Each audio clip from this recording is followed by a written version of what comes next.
Every identity you've ever claimed is a costume you forgot you put on. I am anxious. I am behind. I am the kind of person who struggles. You wear these labels so long they fuse to your skin, and the meditation you're about to learn peels them off, gently, completely, until only the wearer remains. Most people hear I am and immediately finish the sentence. I am a teacher. I am broke. I am tro. The words after I am feel like facts. They feel permanent. But Neville Goddard spent decades pointing to something most spiritual seekers walk right past. The two words I am, spoken alone without a single modifier, are the most complete statement a human being can make. Every addition after those two words is a limitation, a boundary drawn around something that has no edges. Sit with that for a second.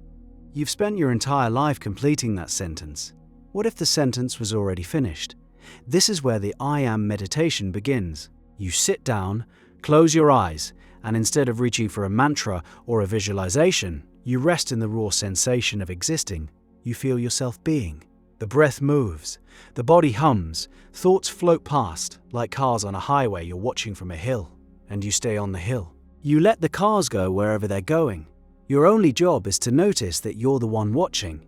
That sounds simple, almost too simple, and the first time you try it, your mind will revolt. Within 30 seconds, you'll catch yourself attaching, I am tired. I am thinking about tomorrow. I am doing this wrong. Each attachment is a hook, and your awareness is a fish that's been biting hooks for decades. The practice asks you to feel the tug and keep swimming. Rumi described this space 800 years ago. He called it the field beyond right and wrong. I'll meet you there, he wrote. What he meant was that your essential nature exists before judgment, before categories, before the mind starts sorting experience into boxes. The I am meditation is how you walk into that field while sitting perfectly still in your living room. So how do you actually do it? Start with 5 minutes.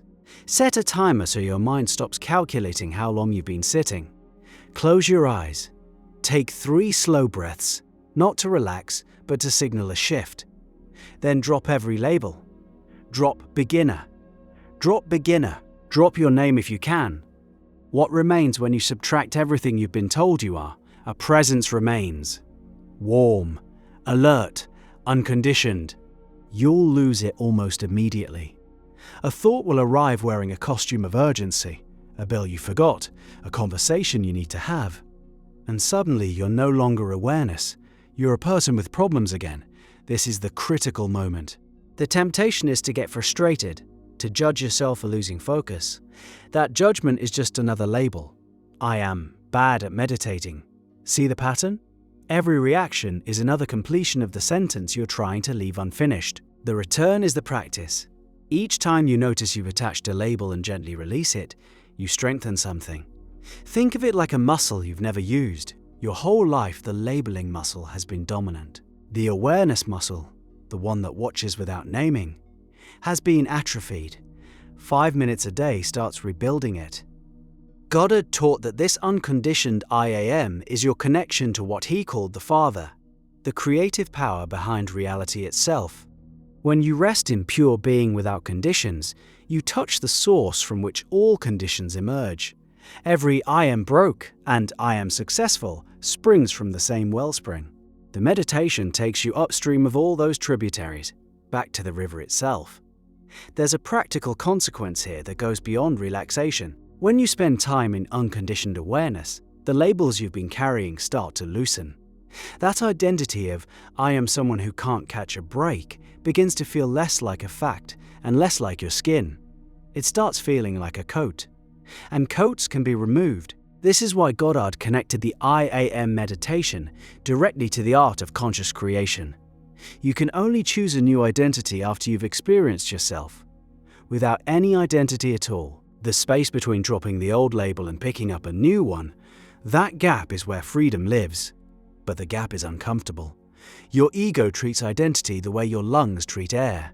Take it away and there's panic.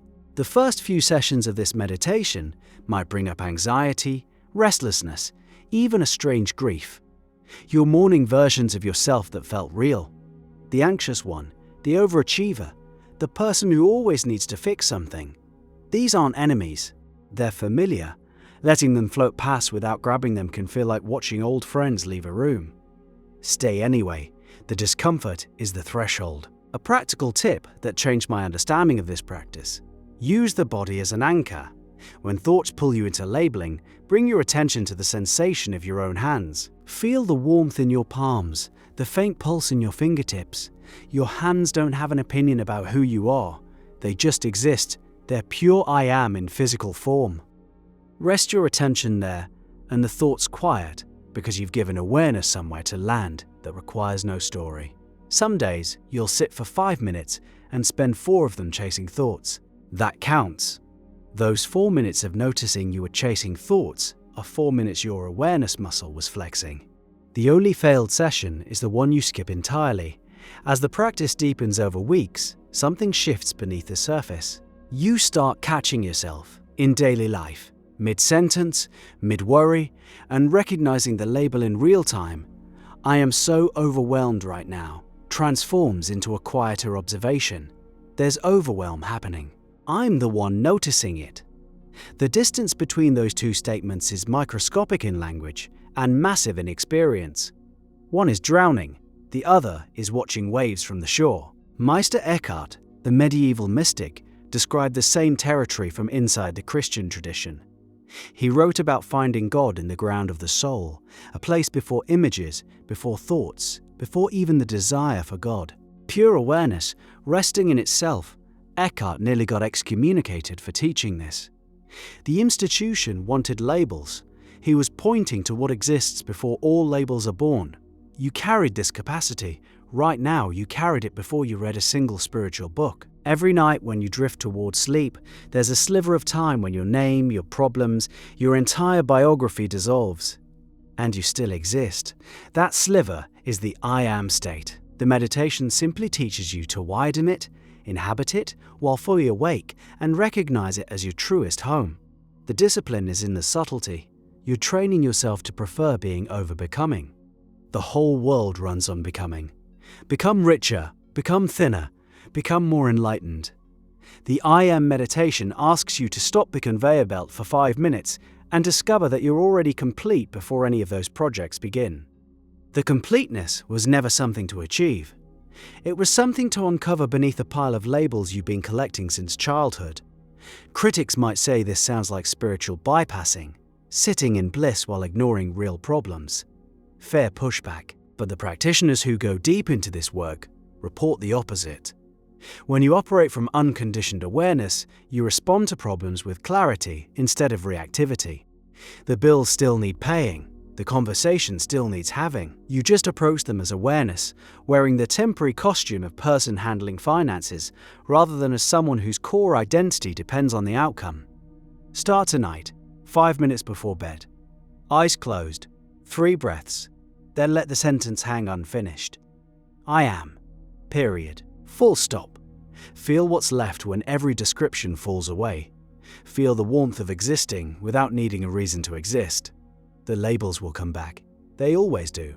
Tomorrow you'll wake up and put the costumes on again. Parent, employee, warrior, dreamer. That's fine. The costumes serve a purpose in the waking world, but now you know what's underneath them. Now you've felt it, and once you've touched unconditioned being even once, the costumes fit differently. Looser, more like choices. Your entire life you've been finishing that sentence. Tonight, leave it open.